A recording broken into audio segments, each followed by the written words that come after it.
Hello friends. जब भी कोई नया आईपीओ आता है सबसे पहला सवाल क्या होता है? जीएमपी क्या चल रहा है? 30 का जीएमपी हमें अप्लाई करना चाहिए या नहीं अप्लाई करना चाहिए? लिस्टिंग गेन पक्का है क्या? ये सारे सवाल हमें अपने दोस्तों से, हमें अपने रिलेटिव से, हमें अपने फैमिली में जब भी कोई नया आईपीओ आता है सुनने को मिलता है। इन सब का सॉल्यूशन आज हम जानेंगे इस वीडियो के through. So welcome to how to learn YouTube channel. आइए देखते हैं। बहुत सारी बार क्या होता है कि सारे लोग सिर्फ जीएमपी देख के आईपीओ भर देते हैं और बाद में बोलते हैं आईपीओ ने धोखा दे दिया, बट ऐसा नहीं होता है।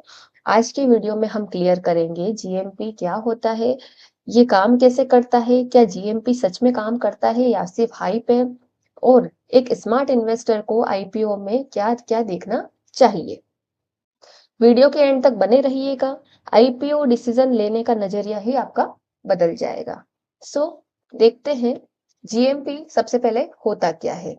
मतलब आईपीओ ऑफिशियली लिस्ट होने से पहले लोग उस आईपीओ के शेयर्स अनऑफिशियली एक प्रीमियम पे ट्रेड करते हैं। सबसे इंपॉर्टेंट पॉइंट इसमें होगा, ग्रे मार्केट सेबी के अंडर में नहीं आता है। जैसे कंपनी जो आईपीओ में लिस्ट होती है वो एनएससी और बीएससी में लिस्ट होती है, उसको कौन कंट्रोल करता है? सेबी कंट्रोल करता है। उसी तरीके से ग्रे मार्केट जो है वो सेबी के अंडर में नहीं आता है, ये एक लीगल एक्सचेंज नहीं है। तो जीएमपी हमें बताता क्या है? तो फिर ये बताता है कि मार्केट का मूड, लोग आईपीओ को लेकर कितना एक्साइटेड है। याद रखो, GMP is equal to sentiments. GMP जो है वो नॉट इक्वल टू कंपनी की असली वैल्यू। कंपनी की जो रियल वैल्यू है वो अलग है और जीएमपी अलग होगा। देखते हैं नेक्स्ट स्लाइड में। What is grey market? Grey market क्या होता है? अनऑफिशियल मार्केट है जो एक्सचेंज के बाहर काम करता है, जैसे कि फोन कॉल्स पे, व्हाट्सएप पे, ब्रोकर्स के थ्रू। यहाँ डील्स होती है, लिस्टिंग के बाद शेयर्स दे देंगे, मतलब कि अगर कंपनी लिस्ट हुई है तो आपको शेयर्स मिल जाएंगे।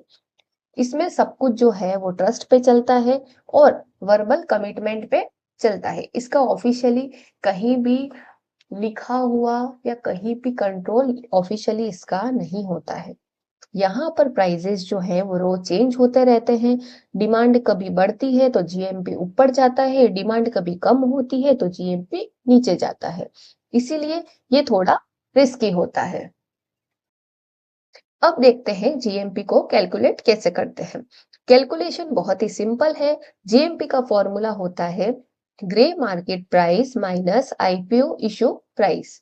एग्जाम्पल लेते हैं, जैसे कि किसी आईपीओ की प्राइस है 100 रुपीज, ग्रे मार्केट में लोग बोल रहे हैं 130 रुपीज, तो जीएमपी जो है वो कितना होगा? 30, मीन्स के 130 minus 100, grey market price minus IPO issue price. इसका मतलब लोग एक्सपेक्ट कर रहे हैं लिस्टिंग अराउंड 130 के आसपास हो सकती है। लेकिन हमें इसमें ध्यान क्या रखना होता है?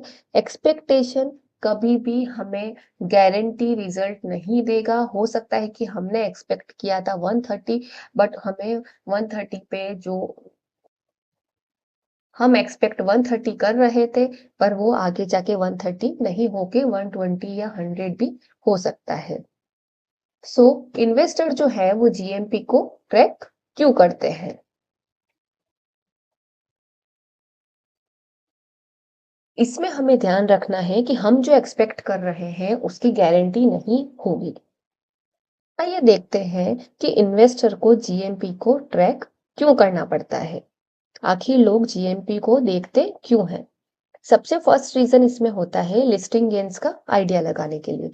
मतलब कि जो शॉर्ट टर्म इन्वेस्टर होते हैं वो सिर्फ ये सोचते हैं कि लिस्टिंग डे पे हमें प्रॉफिट मिले। उसी तरीके से सेकंड रीजन ये हो सकता है कि डिमांड का सिग्नल उनको मिलता है कि अगर हाई जीएमपी होगा तो ज्यादा डिमांड होगी और लो जीएमपी होगा तो कम इंटरेस्ट लगेगा। थर्ड रीजन ये हो सकता है कि हाइप क्रिएशन।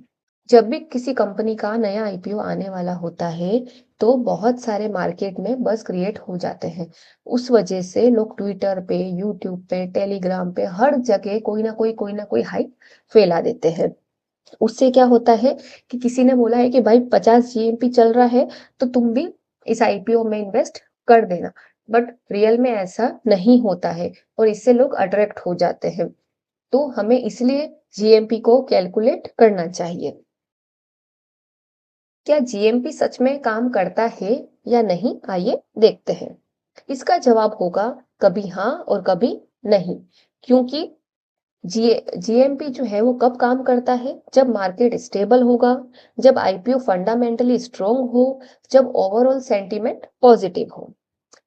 जीएमपी फेल कब हो जाते हैं, मार्केट जब क्रैश हो जाएगा, ग्लोबल न्यूज नेगेटिव हो जाएगी, ओवर हाइप्ड आईपीओ हो, और सच ये है कि जीएमपी सिर्फ एक सेंटीमेंट है, प्रॉफिट की गारंटी नहीं है।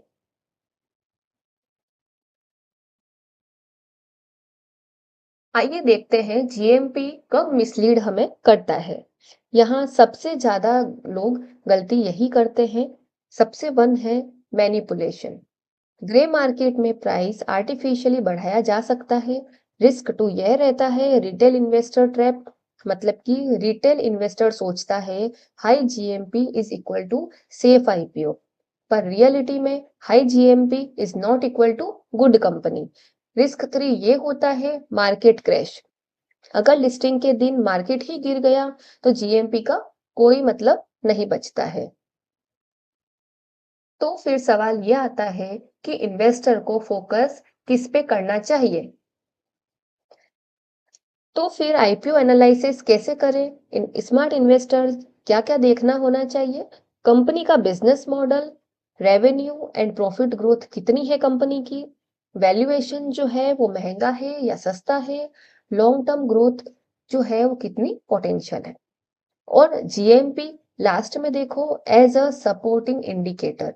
जीएमपी को कभी भी आपको मेन इंडिकेटर के जैसे नहीं देखना है।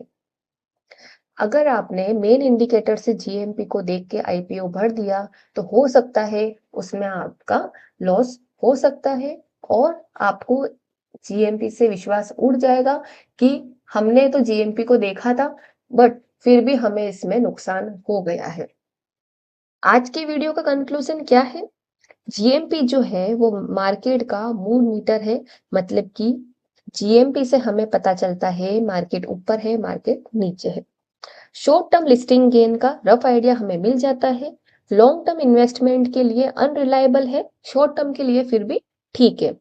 स्मार्ट इन्वेस्टर को क्या फॉर्मूला यूज करना है, सबसे पहले कंपनी के फंडामेंटल्स देखें, फिर वैल्यूएशन देखें, फिर बिजनेस क्वालिटी देखें, और थोड़ा सा जीएमपी को देखें।